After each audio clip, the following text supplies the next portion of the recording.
ये जो अभी हम पढ़ रहे हैं, this is just the revision of what ever you have study. लेकिन ये रिवीजन इसलिए है कि आप लोग को याद आ जाए कि हम पढ़ क्या रहे थे, ठीक है? तो इसलिए हम ये काम कर रहे हैं। So we also studied about its classification. There are different types of metal carbonyls, like mononuclear metal carbonyls, polynuclear metal carbonyls, which are based upon, this classification is actually based upon the number of centers, metallic centers. इसी के ऊपर based है। मैं इसलिए इसको maximise नहीं कर रही, स्टूडेंट बार बार आते हैं तो मुझे ये काम नहीं करना पड़ता था। So they are based upon the metallic center. If there is a single metal attached to carbonyl, so it is called mononuclear. Whereas after multiple um, metals are attached to carbonyl, so that is called polynuclear metal carbonyl. फिर polynuclear carbonyl हम उसमें एक और class पढ़ते हैं, homonuclear, which is having same, मतलब ये polynuclear भी हो सकता है, मोनोन्यूक्लियर भी हो सकता है, लेकिन इनमें मेटालिक सेंटर जो होते हैं वो सेम होते हैं। और हेट्रोन्यूक्लियर में आपके पास मेटालिक सेंटर्स जो होते हैं वो डिफरेंट होते हैं।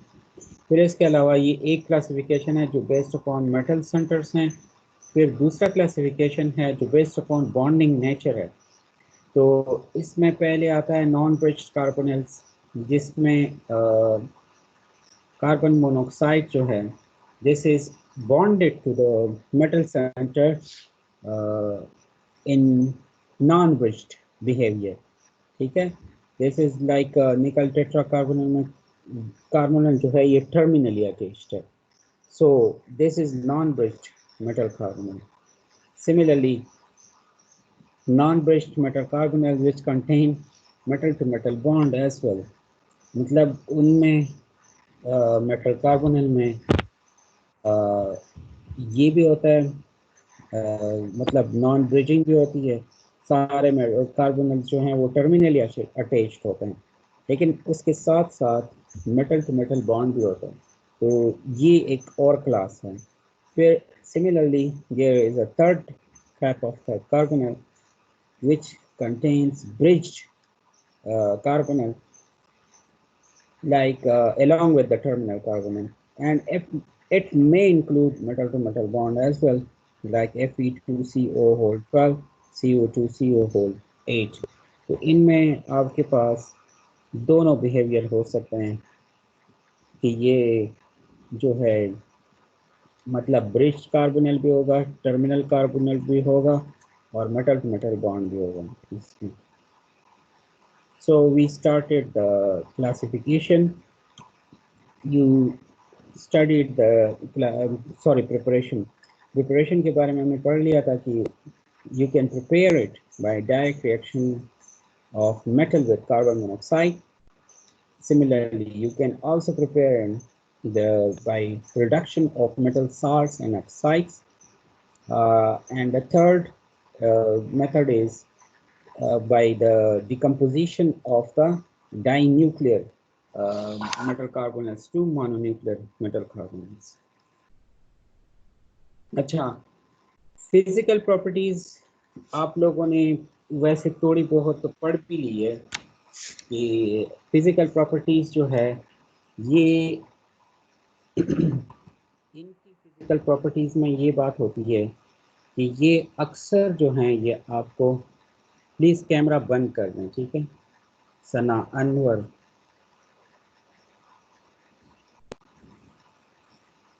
जी।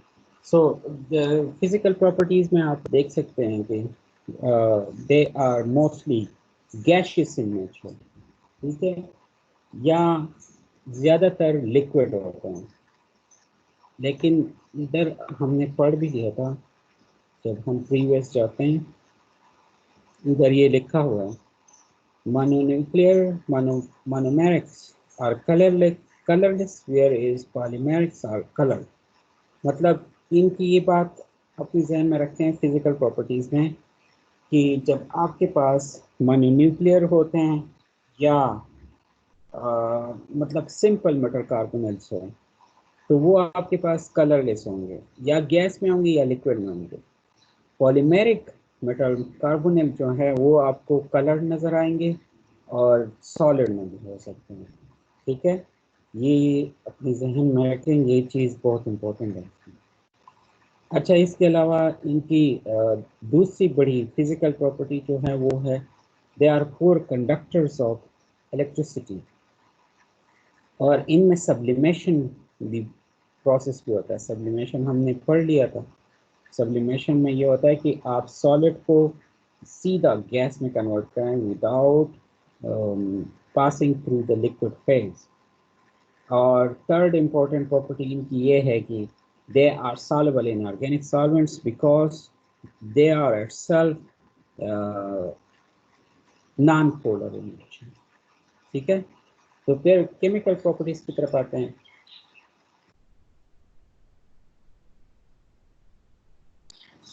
First very important is CO substitution. मतलब ये जो CO इसके साथ लगा होता है, this may be replaced by any type of the ligand when it reacts with any ligand like MCO whole N है। ठीक है, N कोई नंबर हो सकता है, 4, 5, 6, कोई नंबर हो सकता है। मेटल भी इन्होंने आइडेंटिफाई नहीं किया, मतलब ये जनरल रिएक्शन शो किया। तो इसके साथ कोई लिगेंड आप ट्रीट करते हैं, so it is converted to, ये इन्होंने इधर ये गलती की है, चलो खैर।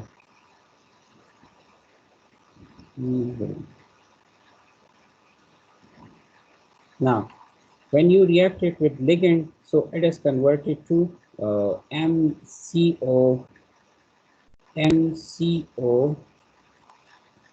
whole N-1 into ligand। मतलब एक कार्बोनिल निकल जाता है और उसकी जगह लिगेंड आ जाता है, कोई और लिगेंड NH3 हो, कोई भी हो। So CO substitution can be carried out in metal carbonyls. Next very important reaction is reduction।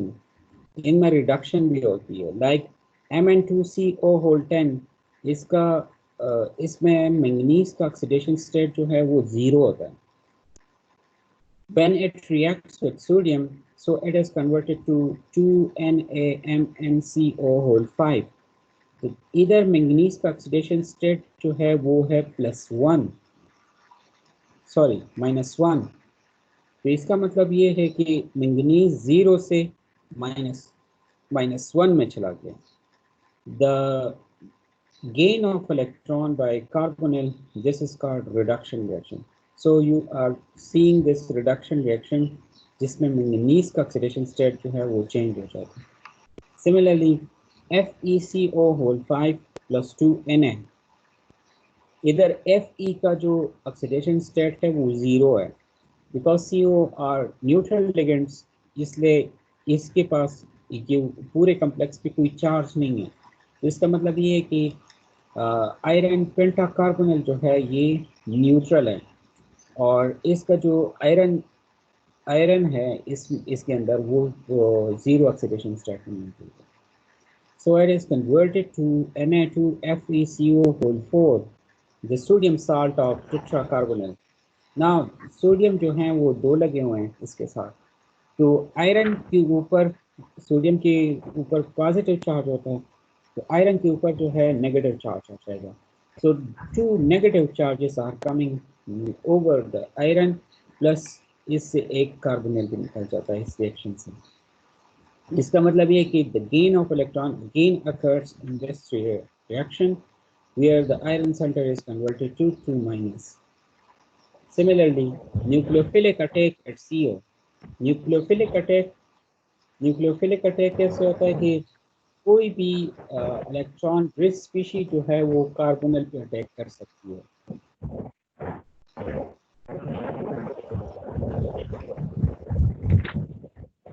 कोई भी इलेक्ट्रॉन रिच स्पीशी जो है वो कार्बोनिल पे अटैक कर लेती है।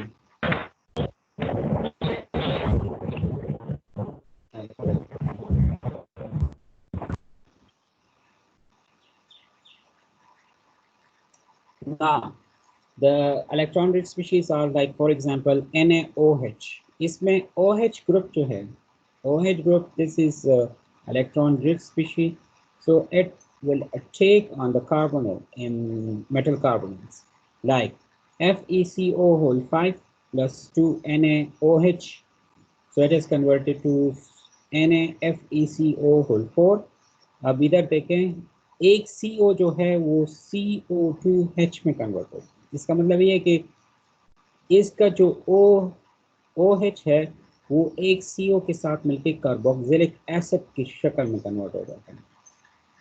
So there is a nucleophilic attack over the one of the carbonyl, the ligand of the metal carbonyl. But electrophiles, electron loving species, जिनमें मतलब इलेक्ट्रॉन कम होते हैं तो वो इसके साथ कैसे इंटरेक्ट करते हैं, like X2, this is considered as electrophilic species. So when it takes on the metal carbonyl FeCO whole 5 plus X2, so it is converted to FeCO whole 4 X2 plus CO. मतलब एक CO को replace करके उधर खुद लग जाता है। Now, structure of the metal carbonyls. Structure of the carbon monoxide, you know about this, that carbon is इसका atomic number जो है वो 6 है, so 1s2, 2s2 and 2p2. so 1s2 को इन्होंने इधर नहीं लिखा, लेकिन 2s2 और 2p2 को लिखा है सिर्फ हाइब्रिडाइजेशन को करने के लिए। सो द 1s2 2s2 अगर आप देखें वैलेंस बॉन्ड थ्योरी के ऊपर हम इसको सॉल्व करें, so this carbon this will interact with the oxygen, और ऑक्सीजन का जो एटॉमिक नंबर है that is 8. So 1s2, 2s2, 2p4.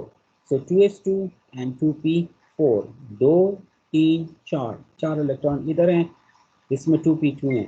तो ये कह रहे हैं कि हाफ फिल्ड इलेक्ट्रॉन्स जो हैं, हाफ फिल्ड ऑर्बिटल्स, वो एक दूसरे के साथ ओवरलैप कर सकते हैं। So the overlap of this half filled with the half filled orbital of carbon, this will lead to the formation of a bond which is sigma in nature. ठीक है, whereas this electron, this will overlap with this electron of the carbon. नजर आ रहा है? मैं जब इसके ऊपर cursor घुमाता हूं तो आप लोग को नजर आता है? चलें, हाँ नजर आता है? यस सर, आ रहा है। Yes sir. अच्छा, so when this half filled orbital, this will overlap with carbon, the half filled electron of carbon, and produce pi bond. ठीक है, whereas these electrons, these may be accommodated over here elsewhere. ठीक है, लेकिन ये जो है, ये valence bond theory का अप्रोच जो है ये थोड़ा सा एम्बिगुअस होता है, तो हम इसलिए मॉलिक्यूलर ऑर्बिटल थ्योरी का अप्रोच लेते हैं। मॉलिक्यूलर ऑर्बिटल थ्योरी में AOs of oxygen are located are at the far left side. ये लेफ्ट साइड पे जो हैं ये ऑक्सीजन के हैं, और ये एटॉमिक ऑर्बिटल्स हैं कार्बन के। ठीक है, ये कार्बन के ऑर्बिटल्स हैं, और ये जो बीच में नज़र आ रहे हैं ये मॉलिक्यूलर ऑर्बिटल्स हैं। कार्बन मोनोऑक्साइड के जब ओवरलैप के बाद जो स्पीशी बनती है उसको हम कार्बन मोनोऑक्साइड कहते हैं, तो इनकी एमओस हैं, मॉलिक्यूलर ऑर्बिटल्स हैं। So 2s2 of oxygen contains 2 electrons, and the p orbital, this contains 4 electrons. So 1 2 3 4 ये ऑक्सीजन के हो गए, 2s2 इसके भी 2 हैं, और p में इधर 2 इलेक्ट्रॉन्स हैं। ठीक है, now this is overlapping with this one, so you are getting this sigma orbital, sigma s orbital इसको कहा जाता है। So according to molecular orbital theory, after the overlap of the atomic orbitals, molecular orbitals are produced. One is having lower energy and the other is having higher energy.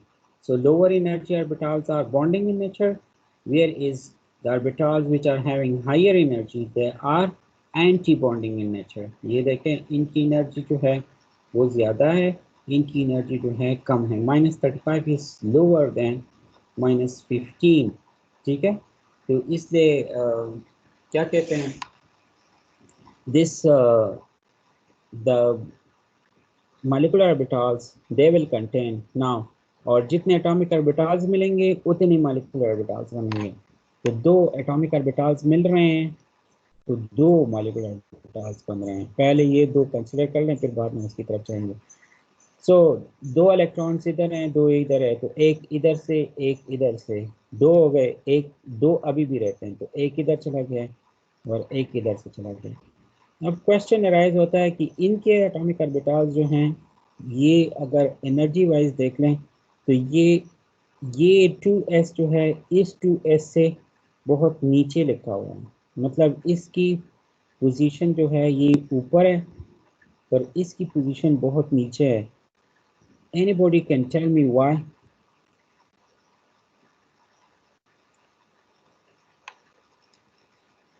To S orbitals, atomic orbital of carbon and oxygen, they are differently located.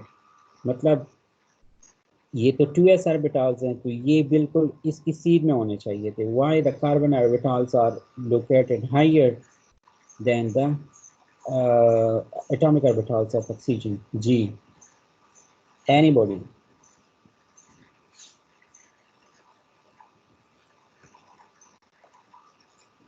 Nobody is there. Because of electronegativity difference. Yes, electronegativity difference जो है वो उसकी वजह से ये atomic orbitals जो है एक दूसरे से मुख्तलिफ पोजीशन पे लोकेटेड होते हैं. लाइक ऑक्सीजन की इलेक्ट्रोनेगेटिविटी कम होती है, सॉरी ज़्यादा होती है, so electronegativity of oxygen is more than carbon, so these orbitals will be located lower than the atomic orbitals of carbon. So you are having this one sigma, this is sigma star orbital, मतलब anti bonding orbital है, तो ये दो दो इनमें चले गए. अब पी ऑर्बिटल की बारी है. अब इधर भी देखें कि पी ऑर्बिटल की पोजीशन जो है this is different than the P orbital of the carbon. Carbon के पी ऑर्बिटल थोड़े ऊपर हैं और ऑक्सीजन के P orbital they are located lower in energy. ठीक है, तो इस वजह से ये जो है ये चीज़ भी जो है ये इसके ऊपर डिपेंड करती है. दिस इज द क्या कहते हैं इलेक्ट्रोनेगेटिविटी डिफरेंस. जी कुछ स्टूडेंट्स ज्वाइन नहीं कर सकते सर, उनके पास ज्वाइन नहीं हो रही सर. ज्वाइन तो LMS के थ्रू ज्वाइन करें. ठीक है, एक तो उनको ये बता दें और ज्वाइन. जी सर आ रहा है, एरर आ रहा है तो उनका मसला होगा. आप लोगों ने ज्वाइन किया है ना, तो आप लोगों के पास कोई मसला नहीं है. तो इसका मतलब ये है कि जिस तरीके से आप लोगों ने ज्वाइन किया है ना तो उनको बता दें. अब वो क्या कर रहे हैं आई डोंट नो. ठीक है, आप लोगों ने क्या कुछ किया है, आप लोगों ने मेरे ख्याल से टीम का सॉफ्टवेयर डाउनलोड किया ना. जी सर. सर उनके पास भी यही सॉफ्टवेयर है सर. अच्छा, तो अब उनको बता दें कि टीम का सॉफ्टवेयर डाउनलोड करें और LMS में लॉगिन करें. ठीक है, LMS में लॉगिन करें और फिर LMS के अंदर इनऑर्गेनिक केमिस्ट्री में अंदर एंटर हो जाएं और फिर उधर ज्वाइन क्लास दबाएं. ऊपर वाला बाहर वाला ज्वाइन क्लास ना दबाएं, उधर एरर आएगा. ठीक है, जो इनऑर्गेनिक केमिस्ट्री के अंदर चले जाएं, एंटर हो जाए, फिर उसके ऊपर जो ज्वाइन क्लास होता है उसको दबाएं. ठीक है, आप उनको बता दें जिस तरीके. जी सर ये जो ऑक्सीजन की इलेक्ट्रोनेगेटिविटी आपने कहा कि 2s इसका इलेक्ट्रोनेगेटिविटी सेवा है तो इसको लोअर एनर्जी पर रखा है। जिस एटम की इलेक्ट्रोनेगेटिविटी सेवा है तो इसकी एनर्जी भी सेवा होनी चाहिए। यहाँ पे सर 2s की क्यों कम है ऑक्सीजन का? नहीं नहीं नहीं नहीं, एनर्जी ज़्यादा और कम जो है, एनर्जी वाइज तो हम बात नहीं कर रहे। असल असल में आपको याद होगा ना, एक चीज़ याद होती है आप लोगों को, atomic size decrease across the period, याद है? Yes sir. हम्म। तो आप मुझे बताएं कि कार्बन का साइज बढ़ा है कि ऑक्सीजन का साइज बढ़ा है? कार्बन का सर। हाँ। तो अब ये एक तरीके से आपको साइज के बारे में बता रहे थे कि ये लेट सपोज दिस इज, ये हुआ हियर इज न्यूक्लियस, तो ये 2s है और ये 2p है, तो इसका साइज न्यूक्लियस के साथ एक तरीके से कम आ रहा है। लेकिन अगर ये न्यूक्लियस है तो ये 2s ये 2p, तो इसका साइज क्या हो गया? बढ़ गया। तो ये एक तरीके से आपको साइजेस के बारे में भी बताता है। ये खैर रफ वो बात है, लेकिन आपको मैं ऐसे समझाने के लिए कह रहा हूँ, ठीक है? तो ये इस तरीके से होता है। इलेक्ट्रोनेगेटिविटी से orbitals they will be lying lower जब इलेक्ट्रोनेगेटिविटी होती है, ठीक है? और इलेक्ट्रोपॉजिटिव एलिमेंट्स के ऑर्बिटल्स जो हैं they will be lying higher. Now p orbitals के बारे में हम बात कर रहे थे। So the p orbitals of oxygen they are lying lower than the p orbitals of carbon. अब कार्बन के p orbitals में 2 इलेक्ट्रॉन्स होते हैं और ऑक्सीजन के p orbitals में 4 इलेक्ट्रॉन्स होते हैं, 1 2 3 4, 1 2। So now they are overlapping, so one orbital from this side and one orbital from this side, so ये इसका सिग्मा बन गया और इस तरह इसका सिग्मा स्टार भी बन गया। तो फिर one orbital from this side, तो ये पाई 1 बन गए। One orbital from this side, this is pi 2, तो इस तरह पाई 1 एंड पाई 2 ऊपर भी बन जाएंगे। जिस तरह नीचे बनेंगे बॉन्डिंग मॉलिक्यूलर ऑर्बिटल्स बनेंगे, उसी तरीके से एंटी बॉन्डिंग मॉलिक्यूलर ऑर्बिटल्स बनेंगे, ठीक है ना? सी 1 2 3 4 5 6 atomic orbitals, they overlap 1 2 3 4 5 6 molecular orbitals are produced। ये जो है ये तो इसके साथ इसका ताल्लुक जो है, ये सिग्मा स्टार जो है इसका ताल्लुक तो इन ऑर्बिटल्स से, तो इसलिए हम इसको उनके साथ नहीं काउंट कर रहे, हम इनका अलग काउंट कर रहे हैं, ठीक है? ये 3 ऑर्बिटल्स इनके हैं और ये 3 ऑर्बिटल्स इनके हैं। सो 1 electron from this side and 1 electron from this side, तो ये फील्ड होगा। 1 electron from this side and 1 electron from this side, तो ये आ गया। अब इसके पास कोई इलेक्ट्रॉन नहीं है, तो ये इलेक्ट्रॉन फिर आते जाते हैं और इसको फिल कर लेते हैं। तो ये आपके पास पाई ऑर्बिटल्स भी फिल्ड हैं इसमें और ये सिग्मा ऑर्बिटल भी फिल हो जाता है, ठीक है? अब आप देखें कार्बन मोनोऑक्साइड में ये सिग्मा ऑर्बिटल जो है, this is lying above the pi orbitals, ठीक है? सिग्मा स्टार ऑर्बिटल जो है ये ऊपर है और पाई ऑर्बिटल्स नीचे हैं।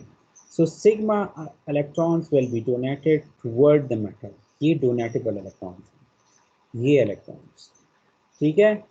अब हम कहते हैं कि ये जब डोनेट हो जाते हैं तो ये तो 2s के इलेक्ट्रॉन्स हैं, तो ये लोग कहते हैं कि ये इलेक्ट्रॉन्स जो हैं, ये लड़की तो पहले भी आई हुई थी, अभी फिर से आ गई है, ठीक है? So these electrons they are actually these electrons, they are very tightly bound to the carbon monoxide। तो ये अगर डोनेट हो जाता है तो ये वापस लेने की कोशिश में लगा होता है कार्बन मोनोऑक्साइड। तो जब वापस लेता है तो साथ में और इलेक्ट्रॉन्स को भी ले आता है। तो वो इलेक्ट्रॉन्स जब ले आता है तो वो इन ऑर्बिटल्स में अकोमोडेट करता है, पाई ऑर्बिटल्स में अकोमोडेट करता है। So carbon monoxide at the same time, this may act as sigma donor and pi acceptor। हम ठीक है। तो ये मेटल के साथ बॉन्ड्स हैं, जो सिंगल बॉन्ड होता है that is representing the sigma electrons which are being अपने पास नहीं रख सकता ज़्यादा देर, क्योंकि CO जो है ये बहुत स्ट्रांग है। CO अपने इलेक्ट्रॉन्स वापस खींचने की कोशिश में लग जाता है। जब वापस लगने की कोशिश में लग जाता है, so this is attracting other electrons which are being accommodated over here। तो ये एक इंटरेक्शन मेटल और कार्बन मोनोऑक्साइड का शुरू हो जाता है, बॉन्डिंग इंटरेक्शन। और ये इंटरेक्शन जो है ये आम इंटरेक्शन से थोड़ा डिफरेंट है। आम इंटरेक्शन में तो सिंगल इलेक्ट्रॉन या जाते हैं या आते हैं, इसमें तो इलेक्ट्रॉन जा भी रहे हैं फिर उसको वापस लाने की कोशिश में लगा हुआ है और साथ में और इलेक्ट्रॉन को भी ला रहा है। तो ये पाई बॉन्ड जो है M bonded to the carbonyl, तो ये या तो सिंगल बॉन्ड होगा M और कार्बन के दरमियान, मेटल और कार्बन के दरमियान है सिंगल बॉन्ड होगा, या मेटल और कार्बन के दरमियान बॉन्ड जो है ये डबल बॉन्ड होगा।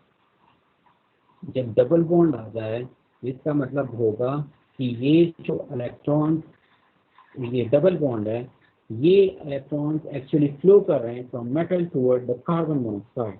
जब कार्बन मोनोऑक्साइड की तरफ फ्लो करते हैं तो कार्बन मोनोऑक्साइड के पास ऐसी जगह होनी चाहिए कि वो उनको अकोमोडेट, बाकी लिगेंड के पास इस तरह की जगह नहीं होती।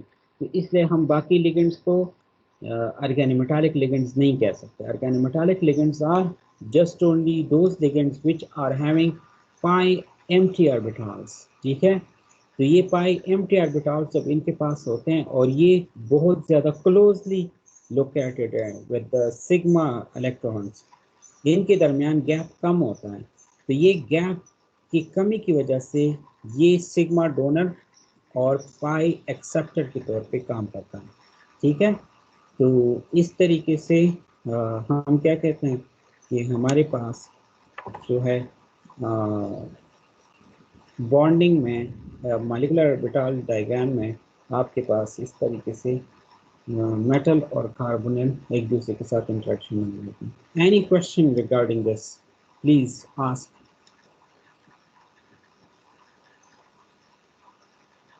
जी